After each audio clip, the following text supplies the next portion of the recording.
Have you ever wondered why the reps with the best product don't always make the sale? Think about it. If your product is statistically better than your competitors, then why don't you have the business with every customer in your territory? It's probably because there's a disconnect in how you communicate your product's value. You see, I was trained to think that if I was armed with product knowledge, features, stats, and details, that prospects would come around to my way of thinking. I assumed the more features I could recite, the more sales I could close. And it turns out I wasn't alone. So we're going to debunk the myth that listing features equals more sales. And we'll look at how to turn the conversation from listing facts to closing deals today on Don't Just Sell.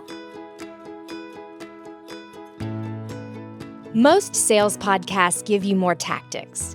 This one proves you don't need them.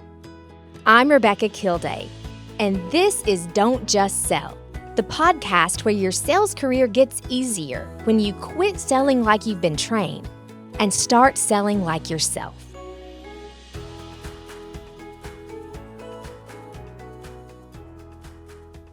When I was thinking about the best way to illustrate what it sounds like to just list product features, I kept thinking about those old infomercials that would come on late at night, like OxyClean, the Vegematic, and the Clapper. I have to say it was really fun looking through old videos online, and I saw lots of examples of just listing product features. But I think I found the ultimate example in a commercial from 1980 for the Ginsu knife. So here are some direct quotes from that infomercial. The Ginsu can cut a piece of bread so thin you can practically see through it. It cuts meat better than an electric knife and cuts through frozen food like melted butter. The Ginsu is so sharp it even can cut through a tin can. Now, doesn't that make you want to run out and buy the Ginsu knife? No? Well, maybe that's because you don't need to cut a piece of bread so thin that you can see through it. And I'm also going to assume you don't need to cut through a tin can. This is what you sound like to your prospects when you don't communicate a clear connection between your product and their specific need. Without that connection, you're just an infomercial rattling off facts about your product. When you do that, you give the impression that you haven't been listening to what they shared, you don't understand their challenges, and you don't care about solving any real problems for them. If this is how you're coming across, as my kids would say, you're cooked. It's your job to draw a clear connection between your product and the problem or pain point your prospect shared with you. Imagine if the Ginsu knife commercial said, "Do you spend too much time prepping dinner with unreliable knives after a long day of work? Are you frustrated by the amount of storage all your knives take up in your kitchen? Or do you ever wish you could afford one of those fancy chef's knives so that you can level up your cooking game? If any of these sound familiar, I have just the knife for you." The difference is that those sentences name common specific problems home cooks face: time, storage space, and affordability. They communicate with buyers on a more relatable level and go beyond the novelty of being able to cut through a tin can. I recently asked a group of sales managers what is the biggest challenge their sales reps face. And I expected answers like territory management or battling low price or even burnout. But they overwhelmingly agreed on one thing. Their reps struggled with effectively communicating their offer's value. Not how much it cost, but the value their offering brought to their customers.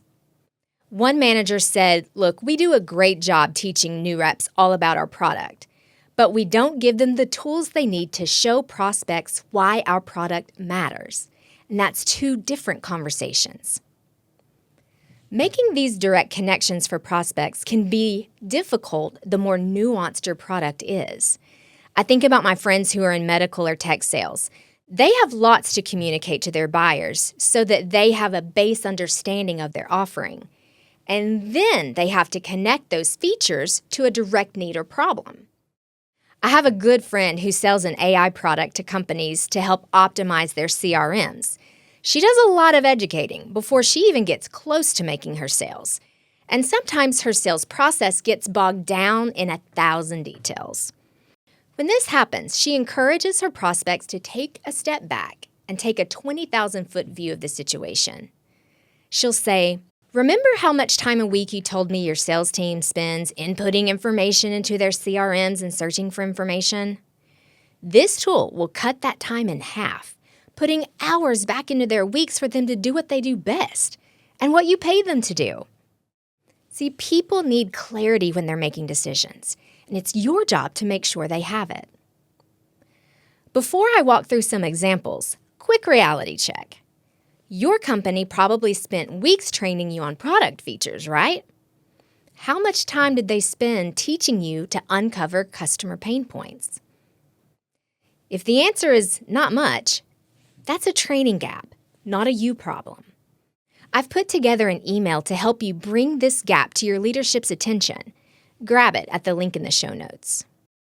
The next time you're tempted to start listing all the wonderful features your product has, I want you to stop and think about everything your prospect has shared with you. What problem have they shared that your product can solve? That's the feature you discuss, even if your product does 1,000 other things. The focus on that one problem and one solution will bring clarity to your conversation, and it makes it easier for your prospect to envision using your solution. The more specific, the better.